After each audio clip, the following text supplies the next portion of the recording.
আজকের গুরুত্বপূর্ণ আঞ্চলিক সংবাদে সবাইকে জানাই স্বাগতম। আজকের সন্ধ্যার বিশেষ খবর হলো কাছাড় ও হাইলাকান্দিতে স্কুলের ক্লাস সকাল 7:30টায়। তীব্র তাপ প্রবাহের পরিপ্রেক্ষিতে কাছাড় ও হাইলাকান্দির জেলা ম্যাজিস্ট্রেট জেলা শিক্ষা প্রতিষ্ঠানগুলির ক্লাসের সময়সূচি এগিয়ে এনেছেন। আজ জেলা ম্যাজিস্ট্রেট এক আদেশ জারি করে জানিয়েছেন যে জেলার এলপি স্কুলগুলি সকাল 7:30টা থেকে বেলা 12:15 পর্যন্ত চলবে। অনুরূপভাবে জেলার ইউপি স্কুলগুলি সকাল 7:30টা থেকে দুপুর 12:45 পর্যন্ত চলবে। এছাড়া জেলার হাই স্কুল, হায়ার সেকেন্ডারি এবং সিনিয়র সেকেন্ডারি স্কুলগুলির ক্লাস সকাল 7:30টা থেকে দুপুর 1:15 পর্যন্ত চলবে। সোমবার অর্থাৎ 27 মে থেকে এই আদেশ জেলার সরকারি এবং বেসরকারি স্কুলগুলির জন্য পরবর্তী আদেশ না দেওয়া পর্যন্ত চালু থাকবে। একইভাবে কাছাড়ের জেলা শাসক রোহন কুমার ঝা একই সূচি অনুযায়ী এক নির্দেশ জারি করেছেন। অপরদিকে প্রচণ্ড গরম, শ্রেণীকক্ষে অসুস্থ হয়ে পড়ল 4 পড়ুয়া হাইলাকান্দিতে। আজও 39 ডিগ্রি পারদ। আজ সকাল থেকেই রোদ এবং অস্বস্তিকর গরম। এরই মধ্যে গরম সহ্য করতে না পেরে অসুস্থ হয়ে পড়লেন 4 পড়ুয়া। হাইলাকান্দি জেলার বলদাবলদি এমই স্কুলে পাঠদানের সময়ে শ্রেণীকক্ষে অসুস্থ হয়ে মাটিতে লুটকে পড়ল এক এক করে 4 পড়ুয়া। ক্লাসরুমে পড়ে গেল ছাত্রীরা। উত্তর বলদাবলদি 800 নম্বর এলপি স্কুলে এই ঘটনাটি ঘটেছে। অচেতন হয়ে পড়া ছাত্রছাত্রীদের দ্রুত নিয়ে যাওয়া হয় হাসপাতালে। পৌঁছেন অভিভাবকরাও। বর্তমানে তারা বিপদমুক্ত রয়েছেন। এই ঘটনার পর এজেওয়াইসিপি হাইলাকান্দি জেলা কমিটির এবং জেলা উপকমিটির কর্মকর্তারা স্কুলের সময়সূচি পরিবর্তনের দাবি জানিয়ে জেলা শাসকের দৃষ্টি আকর্ষণ করেন। অপরদিকে শিলচর আশ্রম রোড থেকে লক্ষ্মীরানী পাল নামের এক গৃহবধূ 10 দিন থেকে নিখোঁজ রয়েছে। তার ছেলে জানান, শিলচর আশ্রম রোডের বাসিন্দা শেখর পালের স্ত্রী লক্ষ্মীরানী পাল গত 15 মে সকাল 11টার সময় ঘর থেকে বেরিয়ে যান আর ফিরে আসেনি বলে জানান পরিবারের লোকেরা।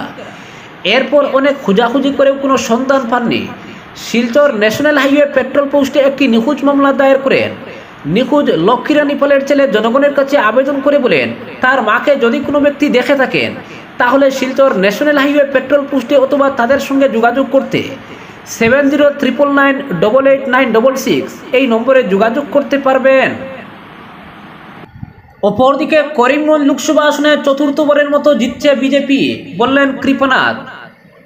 বিজেপি সমর্থকরা নিশ্চিন্ত থাকুন, চতুর্থবারের মতো করিমগঞ্জ লোকসভা আসন জিততে চলেছে বিজেপি। তবে লড়াই ছিল হাড্ডাহাড্ডি। যদিও লোকসভার 6টি বিধানসভার 4টিতে লিড নিয়েছে বিজেপি আর 2টিতে লিড নিয়েছে কংগ্রেস। একেবারে টেনশন ফ্রি হয়ে বললেন করিমগঞ্জের বিজেপি প্রার্থী কৃপানাথ মালা। কৃপানাথ বলেন, করিমগঞ্জ জেলার 4টি বিধানসভার 3টিতেই বিজেপি বড় ব্যবধানে এগিয়ে থাকবে। সমষ্টিগুলি হলো রামকৃষ্ণনগর, পাথারকান্দি এবং উত্তর করিমগঞ্জ। কিন্তু দক্ষিণ করিমগঞ্জে কংগ্রেস প্রার্থী হাফিজ রশিদ আহমেদ চৌধুরী লিড পাবেন। করিমগঞ্জ জেলা থেকে 80,000 ভোটে এগিয়ে থাকবেন তিনি, একথা উল্লেখ করেন কৃপানাথ। আর হাইলাকান্দি জেলার 2টি বিধানসভার মধ্যে একটিতে তিনি এগিয়ে থাকবেন আর অপরটিতে এগিয়ে থাকবে কংগ্রেস। ওই জেলায় কংগ্রেস প্রার্থী 40 থেকে 50,000 ভোটের ব্যবধানে এগিয়ে থাকবেন। ফলে করিমগঞ্জে বিজেপির ব্যবধান থেকে হাইলাকান্দি জেলার কংগ্রেসের ব্যবধান বিয়োগ দেওয়ার পর 30,000 ভোটের ব্যবধান থাকবে। ওই ব্যবধানেই তিনি জিততে চলেছেন বলে দাবি করেন কৃপানাথ।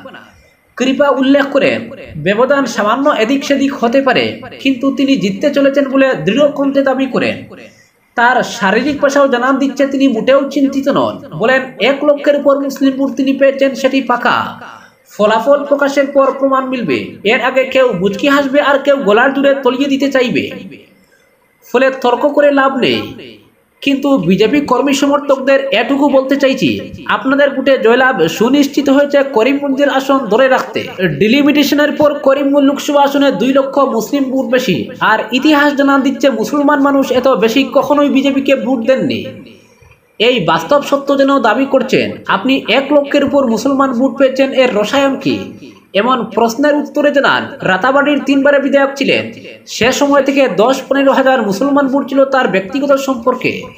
আর সাংসদ হওয়ার পর গোটা লোকসভা এলাকায় আরো অনেক মানুষের সঙ্গে সম্পর্ক ঘটেছে। এছাড়া দলের সংগঠনও রয়েছে দলীয় বিধায়কদের পকেট ভোট। এর থেকেও বড় বিষয় হচ্ছে তিনি কখনোই কোনো মানুষের সঙ্গে অভদ্র ব্যবহার করেননি কোনোদিনও। এই বিষয়ে ভোটে সামান্য হলেও আলোচনায় ছিল এবং কাজেও এসেছে। আর দল কেন্দ্রে রাজ্যে ক্ষমতায় থাকায় সংখ্যালঘু মানুষ সমানতালে প্রধানমন্ত্রী এবং মুখ্যমন্ত্রীর বিভিন্ন যোজনায় লাভবান হয়েছেন।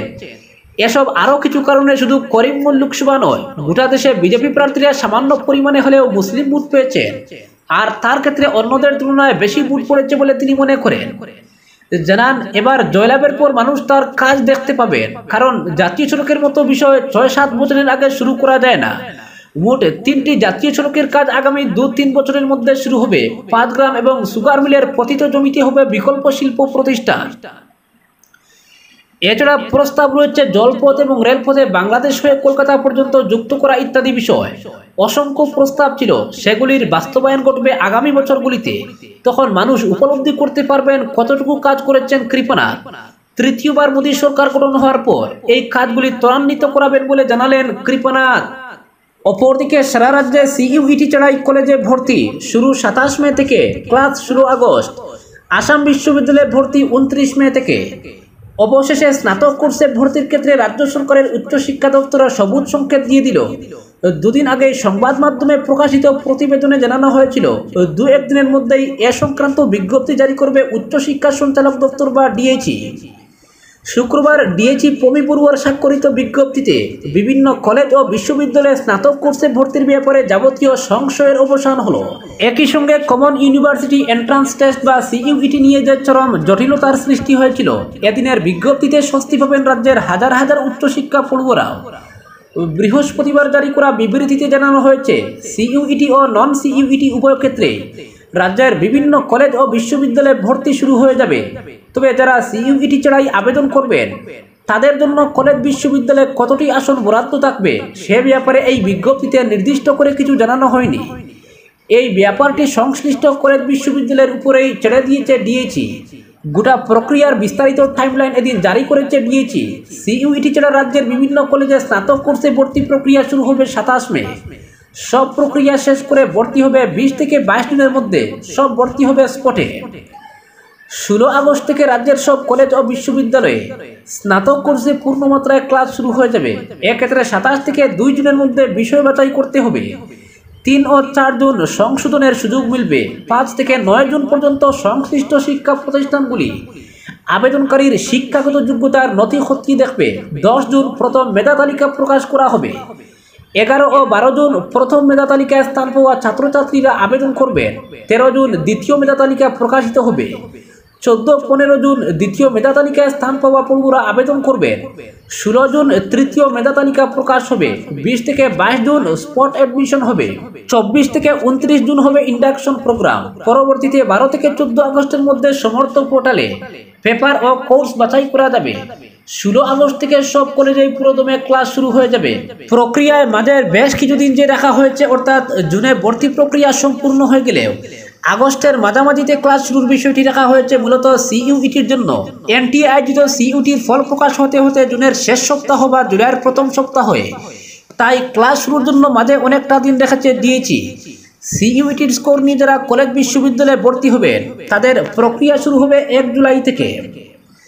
আগের মতোই, অর্থাৎ সিইউটি ছাড়াই যেভাবে পড়ুয়াদের ভর্তি প্রক্রিয়া নেওয়া হবে, সেই অনুযায়ী একই প্রক্রিয়া সিইউটি বাছাই পড়ুয়াদের আবেদন গ্রহণ হবে। ২৯ থেকে ৩১ জুলাই পর্যন্ত হবে স্পট অ্যাডমিশন। গোটা প্রক্রিয়া হবে রাজ্য সরকারের assam.admission.samarth.ac.in এই পোর্টালের মাধ্যমে। এটি হচ্ছে ভর্তির অভিন্ন পোর্টাল। বিভিন্ন প্রতিষ্ঠানের মেরিট লিস্ট এই পোর্টালের মেরিট লিস্ট সেকশনে পাবেন ছাত্রছাত্রীরা। একবার মেরিট লিস্টে নাম চলে গেলেই আবেদনকারী পড়ুয়ার ইমেল বা মোবাইল নম্বরে একটি ইউআরএল লিঙ্ক চলে যাবে। এই লিঙ্কে ক্লিক করলেই ভর্তির আবেদন গ্রাহ্য হবে, অর্থাৎ সংশ্লিষ্ট শিক্ষা প্রতিষ্ঠান ওই ছাত্রছাত্রীর ভর্তির প্রক্রিয়া তখন শুরু করতে পারবেন। যদি কোনো পড়ুয়া অন্য প্রতিষ্ঠানে ভর্তি হতে চান, তবে তিনি আগের মেরিট লিস্টে ক্যান্সেলের জন্য আবেদন করতে হবে এবং তা করা যাবে ওই মেরিট লিস্ট প্রকাশের দিনের সন্ধ্যা ৫টার মধ্যে। উল্লেখ্য, দুদিন আগে আসাম বিশ্ববিদ্যালয় তাদের অনুমোদিত কলেজে সিইউইটি ছাড়াই হায়ার সেকেন্ডারি প্রাপ্ত নম্বরের ভিত্তিতে ৮০% আসনে ছাত্র ভর্তির ক্ষেত্রে সিদ্ধান্ত নিয়েছে। এর ফলে সিইউইটি নিয়ে যাবতীয় ঝামেলা থেকে স্বস্তি পেয়েছেন বরাক উপত্যকার ছাত্রছাত্রীরা। শুক্রবারও মেঘালয়, ত্রিপুরা, মিজোরাম সহ রাজ্যের বিভিন্ন শহরে বরাক উপত্যকার পড়ুয়াদের বাংলা ও পরিবেশ বিজ্ঞানের পরীক্ষা হয়েছে। বাইরের রাজ্যে পরীক্ষা কেন্দ্র নিয়ে প্রবল বিক্ষোভের মুখে বৃহস্পতিবার সন্ধ্যার সময় একেবারে শেষ লগ্নে এই দুটি বিষয়ের পরীক্ষা শিলচরে ফিরিয়ে আনার সিদ্ধান্তের কথা জানায় এনটিএ। ততক্ষণে অনেকটাই দেরি হয়ে গিয়েছে। প্রচুর টাকা খরচ ও ঝক্কি সামলে এদিন বরাকের সিংহভাগ পরীক্ষার্থী নিজ নিজ কেন্দ্রে পৌঁছে গিয়েছিলেন। এই পরীক্ষার পরবর্তী দিন অর্থাৎ আগামী 29 মে স্থির করে এনটিএ। প্রথমে আসাম বিশ্ববিদ্যালয় এবং আজ রাজ্য সরকারের উচ্চশিক্ষা দপ্তরের সিইউটি চালায় ভর্তির ব্যাপারে সিদ্ধান্ত নিয়ে ফেলায় এবার আদৌ এই সিইউটির কোনো গুরুত্ব রইল না বলে মনে করছেন সংশ্লিষ্ট মহল। কারণ 80% আসনে এই সিইউটি শেষ হওয়ার আগেই ভর্তি প্রক্রিয়া শেষ হয়ে যাবে। শুক্রবার আসাম বিশ্ববিদ্যালয় সূত্রে জানা গিয়েছে তাদের ইউজি কোর্সে ভর্তি প্রক্রিয়া 29 মে থেকে শুরু হয়ে যাবে। এ ব্যাপারে শুক্রবার বিভিন্ন বিভাগের কর্তাদের মধ্যে দফায় দফায় বৈঠক হয়ে প্রক্রিয়া চূড়ান্ত হয়েছে। ডিএচির বিজ্ঞপ্তির ফলে বিশ্ববিদ্যালয়ের ছাত্র ভর্তির প্রক্রিয়াও সহজ হয়ে গেল। আজকের বিশেষ সংবাদ এখানেই সমাপ্ত।